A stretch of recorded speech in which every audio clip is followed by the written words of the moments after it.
Shalom, bonjour à tous. Ça fait longtemps que j'ai pas fait d'audio et aujourd'hui il me semblait important de faire un nouvel audio concernant Ézéchias, car je me suis rendu compte que lorsque les gens évangélisent, il arrive souvent qu'ils citent Ésaïe chapitre 9 verset 6 pour dire que Jésus c'est Dieu qui s'est fait chair. Et on voit ces derniers temps apparaître une réponse très souvent donnée qui est celle selon laquelle Ésaïe chapitre 9 verset 6 concerne le roi Ézéchias et non Jésus-Christ. Donc tout d'abord, pour bien montrer qu'il s'agit du Messie et non d'Ézéchias dont il est question dans ce chapitre, je vais d'abord lire la prophétie et ensuite on va voir ensemble de quoi il en retourne. Donc je vous lis la prophétie et après on voit ça ensemble. Ésaïe chapitre 9 verset 5. Dans certaines versions, c'est le verset 6. En effet, un enfant nous est né, un fils nous a été donné, et la souveraineté reposera sur son épaule. On l'appellera merveilleux conseiller, Dieu puissant, Père éternel, prince de la paix. Étendre la souveraineté, donner une paix sans fin au trône de David et à son royaume, l'affermir et le soutenir par le droit et par la justice, dès maintenant et pour toujours. Voilà ce que fera le zèle de l'Éternel, le maître de l'univers. Donc très souvent, le problème est que lorsque les gens prennent ce passage pour parler du Messie et qu'on les contredit en disant que ce passage parle pas du Messie mais parle d'Ézéchias, c'est que les gens en réalité ne prennent pas ce passage en entier. C'est-à-dire qu'ils vont prendre en effet un enfant nous est né, là ici c'est l'Éternel qui parle, je le précise. En effet, un enfant nous est né, un fils nous a été donné, et la souveraineté reposera sur son épaule. On l'appellera merveilleux conseiller, Dieu puissant, Père éternel, prince de la paix. Souvent, on s'arrête ici. Et on oublie le reste de la prophétie. D'accord ? Or, que dit le reste de la prophétie ? Elle dit étendre la souveraineté, donner une paix sans fin au trône de David. Dès maintenant et pour toujours. Donc, dans la fin de la prophétie, on voit que ce règne qui doit s'établir de cet enfant dont l'Éternel parle, où il dit « Un enfant nous est né, un fils nous a été donné ». Ce règne doit être un règne de paix sans fin, c'est-à-dire qui n'a pas de fin, un règne qui dure toujours, car il est dit « Étendre la souveraineté, donner une paix sans fin au trône de David ». Dès maintenant et pour toujours.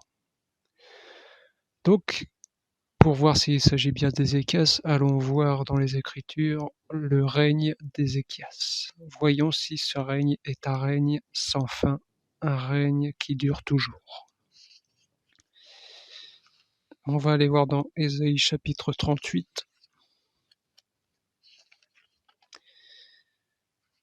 Et même Ésaïe chapitre 39, pour voir de quoi il retourne concernant le règne d'Ézéchias. Lisons Ésaïe chapitre 39. Je prends au premier verset, je vais aller jusqu'au verset 8. À la même époque, le roi de Babylone, Mérodach-Baladan, fils de Baladan, envoyait naître un cadeau à Ézéchias, car il avait appris sa maladie et son rétablissement. Ici, je situe que Ézéchias a été malade d'un ulcère et à cause de la prière qu'il a faite à Dieu, Ézéchias a été guéri de son ulcère. Okay. Ézéchias ici est encore roi de Jérusalem.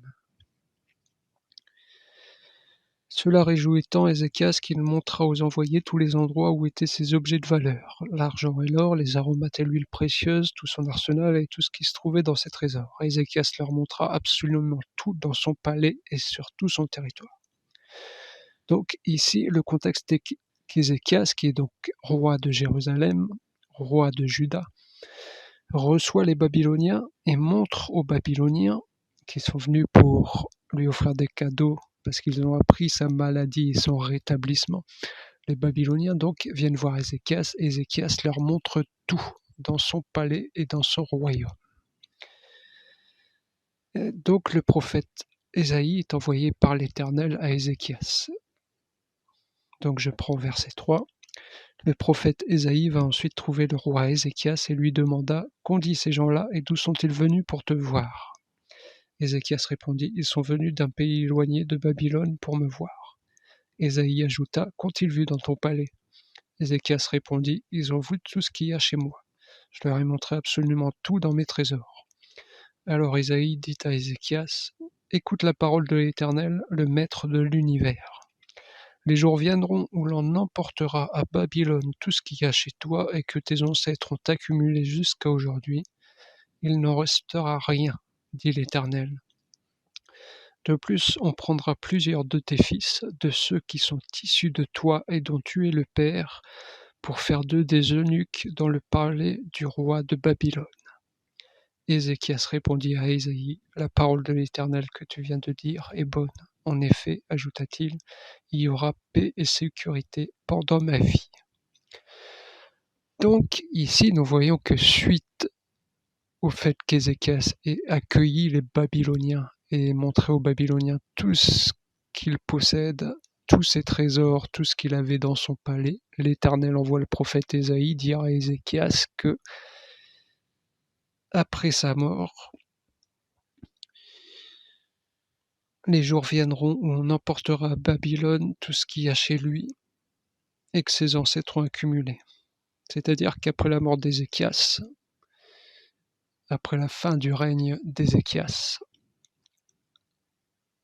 tout ce qu'il y a chez lui sera emmené en exil, dont ses fils, qui seront comme des eunuques dans le palais du roi de Babylone.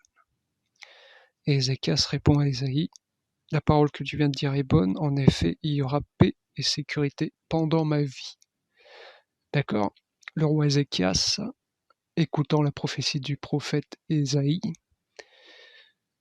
comprend la prophétie, il comprend que ses descendants, que tout ce qu'il a chez lui va partir en exil à Babylone à cause de ce qu'il a fait, mais que durant sa vie, sa vie à Ézéchias, car je rappelle que l'Éternel a ajouté 15 années à la vie d'Ézéchias après l'ulcère et la guérison de l'ulcère, eh bien il y aura paix et sécurité durant la vie d'Ézéchias. Mais une fois que la vie d'Ézéchias prendra fin, tout partira en exil à Babylone. Donc nous voyons bien que la prophétie d'Ésaïe chapitre 9 verset 6 ne concerne pas Ézéchias, étant donné que la prophétie d'Ésaïe chapitre 9 dit bien que ce sera un règne qui n'aura pas de fin et une paix qui n'aura pas de fin. D'accord ? Tandis que là on voit que le règne d'Ézéchias a une fin et que la paix qui l'accompagne prend fin avec la fin de son règne, la fin de sa vie. D'accord ? Et qu'ensuite, tout ce qu'il y a dans le palais part en exil chez les Babyloniens. Ce n'est donc pas d'Ésaïe, ce n'est donc pas d'Ézéchias, dont s'agit la prophétie d'Ésaïe chapitre 9, verset 6. Mais bel et bien du Messie. Pourquoi ?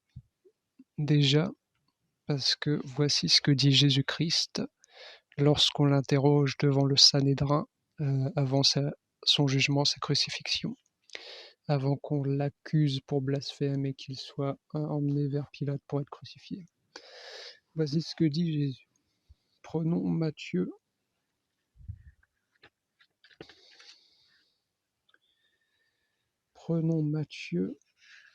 Chapitre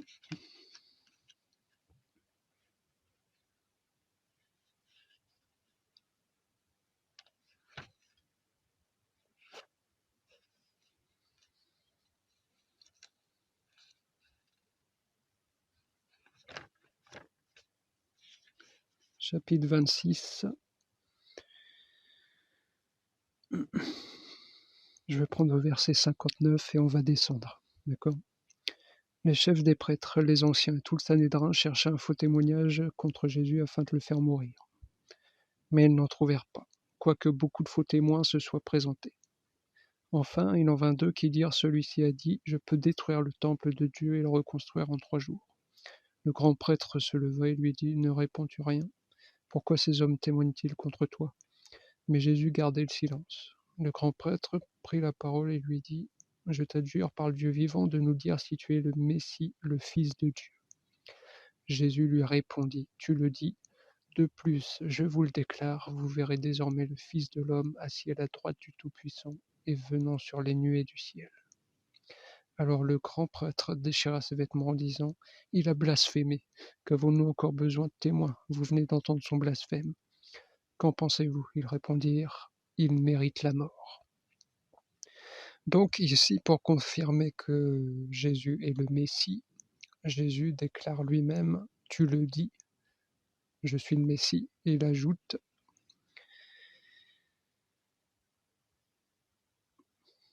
je vous le déclare, vous verrez désormais le Fils de l'homme assis à la droite du Tout-Puissant et venant sur les nuées du ciel. Or, cette phrase qu'il dit, vous verrez le Fils de l'homme venant sur les nuées du ciel, qui concerne donc le Messie, parce que il sort ce verset lorsqu'on lui demande es-tu le Messie, et il dit tu le dis, c'est-à-dire oui, je suis le Messie. Il sort cette phrase, ce verset, qui ne sort pas de n'importe où, mais qui sort d'une prophétie du prophète Daniel. D'accord? Donc, allons donc voir ce verset qui concerne le Messie chez Daniel. Daniel chapitre 7. Daniel chapitre 7. Je vais prendre au verset 13. Pendant que je regardais dans mes visions nocturnes, quelqu'un qui ressemblait à un fils de l'homme est venu avec les nuées du ciel. Il s'est avancé vers l'Ancien des jours et on l'a fait approcher de lui. On lui a donné la domination, la gloire et le règne, et tous les peuples, les nations et les hommes de toute langue l'ont servi. Sa domination est une domination éternelle qui ne cessera pas, et son royaume ne sera jamais détruit.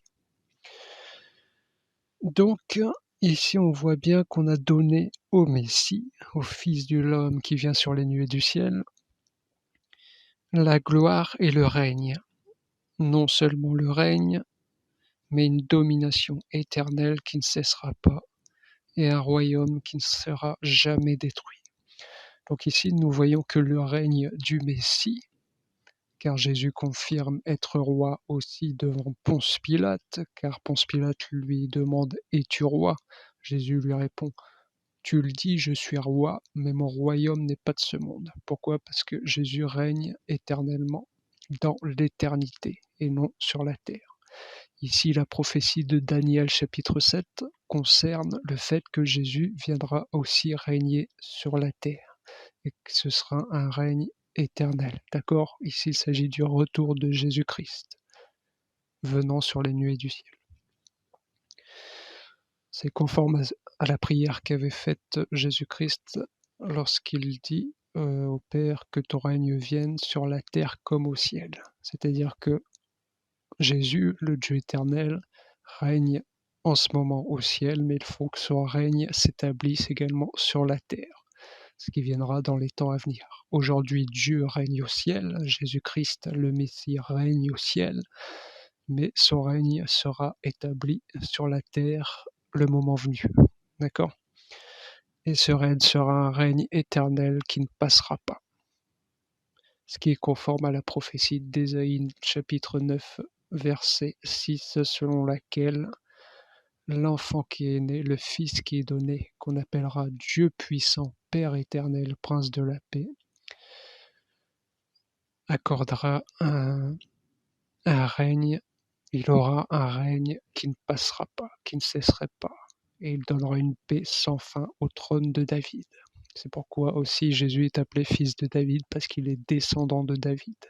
Et c'est lui qui donne la paix éternelle. Comme il l'a dit à ses serviteurs, je vous donne ma paix, je vous laisse ma paix, je ne la donne pas à la manière du monde, mais il laisse sa paix à ses serviteurs. D'accord? Une paix qui ne passera pas, car son règne ne passera pas. Il est aussi dit du Messie. Dans le psaume 110, l'Éternel dit, je le jure par moi-même, tu es sacrificateur pour toujours, à la manière de Melchizedek. D'accord? Pourquoi je dis aussi que ce passage de l'Écriture fait référence au Messie? C'est tout simple, c'est parce que Jésus lui-même, on va voir ça dans Matthieu, encore une fois Matthieu, chapitre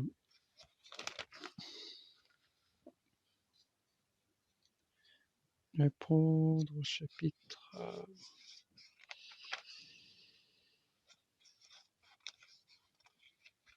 alors où ça se passe?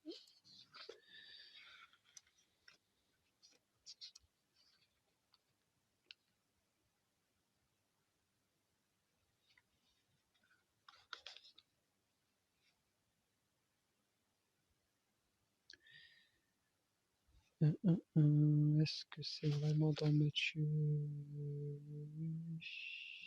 Ah voilà, je l'ai. Matthieu chapitre 22, je vais prendre au verset 41. Comme les pharisiens se trouvaient rassemblés, Jésus les interrogea en ces termes. Que pensez-vous du Messie? De qui est-il le fils? Ils lui répondirent de David. Et Jésus leur dit, comment donc David, animé par l'Esprit, peut-il l'appeler Seigneur lorsqu'il dit, le Seigneur a dit à mon Seigneur, assieds-toi à ma droite jusqu'à ce que j'ai fait de tes ennemis ton marchepied. Si donc David l'appelle Seigneur, comment peut-il être son fils? Aucun ne peut lui répondre un mot. Et depuis ce jour, personne n'osa plus lui poser de questions. Donc ici, Jésus interroge les pharisiens qui sont rassemblés et il leur demande que pensez-vous du Messie? Et les pharisiens lui disent le Messie, c'est le fils de David. Et Jésus leur répond, comment donc se fait-il que David, poussé par l'Esprit Saint, dise à propos du Messie, le Seigneur a dit, mon Seigneur, assieds-toi à ma droite. Si donc David appelle le Messie son Seigneur, comment est-il son fils? Par ces mots, Jésus exprime le fait que le Messie, c'est le Seigneur de David. D'accord? Or, vous savez que David était roi. Le Messie est donc le roi des rois, le Seigneur des seigneurs. Car David est roi et le Messie est le roi de David. Le Messie est donc le roi des rois. D'accord? Mais ici, c'est pas ce qui nous intéresse. Je prends ce passage. Pourquoi? Parce que Jésus, pour faire référence au Messie, prend un passage du psaume 110 qui dit « Le Seigneur a dit à mon Seigneur, assieds-toi à ma droite jusqu'à ce que j'ai fait de tes ennemis ton marchepied. » Or, c'est dans ce même psaume 110 dont Jésus fait mention pour appuyer son propos sur le Messie, que se trouve le passage qui dit « Je vais jurer par moi-même, tu es sacrificateur pour toujours à la manière de Melchizedek. » Or, si l'on va voir en hébreu, il me semble que c'est chapitre 3, je vais vérifier tout de suite. Pendant que je cherche, je vous dis que le Messie est donc sacrificateur pour toujours à la manière de Melchizedek. C'est Hébreux chapitre 7, voici ce qui est dit à propos de Melchizedek, qui est donc comparé au Messie, ou plutôt le Messie qui est comparé à Melchizedek, sacrificateur pour toujours. Hébreux chapitre 7, verset 1. Ce Melchizedek était roi de Salem et prêtre du Dieu Très-Haut. Il est allé à la rencontre d'Abraham alors que celui-ci revenait de la défaite infligée au roi. Il l'a béni et Abraham lui a donné la dîme de tout. D'après la signification de son nom, Melchizedek est d'abord roi de justice, ensuite il est roi de Salem, c'est-à-dire roi de paix. Donc ici on apprend que d'après la signification de son nom, Melchizedek est roi de justice. Et comme il est roi de Salem, ça veut dire roi de paix. Comme je vous l'ai dit tout à l'heure, Jésus-Christ a dit à ses disciples, « Je vous donne ma paix, je vous laisse ma paix. » Et il est dit ici que le Messie, qui est sacrificateur pour toujours à la manière de Melchizedek, d'après la signification de son nom et de sa royauté, est donc roi de justice et roi de paix. Le Messie, qui a donc un règne éternel, est un règne de justice et un règne de paix. Maintenant, allons revoir la prophétie d'Ésaïe chapitre 9, verset 6. pour bien confirmer que cette prophétie fait référence au Messie. Étendre la souveraineté, donner une paix sans fin au trône de David et à son royaume, l'affermir et le soutenir par le droit et par la justice, dès maintenant et pour toujours. Voilà ce que fera le zèle de l'Éternel, le Maître de l'univers. Donc il s'agit bien là du Messie, car la souveraineté est étendue, une paix sans fin est donnée au trône de David, et ce trône est affermi par la justice dès maintenant et pour toujours. Par qui? Par le Messie, qui est sacrificateur pour toujours, à la manière de Melchizedek, c'est-à-dire roi de paix et roi de justice. Lui qui viendra sur les nuées du ciel et dont la souveraineté sera infinie, sera sans fin. Donc répétons désormais cette prophétie d'Ésaïe chapitre 9 verset 6. L'Éternel dit en effet, un enfant nous est né, un fils nous a été donné, et la souveraineté reposera sur son épaule. On l'appellera merveilleux conseiller, Dieu puissant, Père éternel, Prince de la paix. Et son règne sera éternel. Donc le Messie est bien appelé Dieu puissant, Père éternel, Prince de la paix. Le Messie n'est autre que l'Éternel Dieu lui-même. Voilà, c'est tout pour aujourd'hui. Paix sur vous au nom de Jésus-Christ. Que le Seigneur puisse vous accorder ses bénédictions, ses grâces et la compréhension de tous ces mystères, de toutes ces choses, afin que vous ayez par l'explication de sa parole la vie éternelle. Au nom de Jésus-Christ, ainsi nous avons prié. Amen. À très bientôt.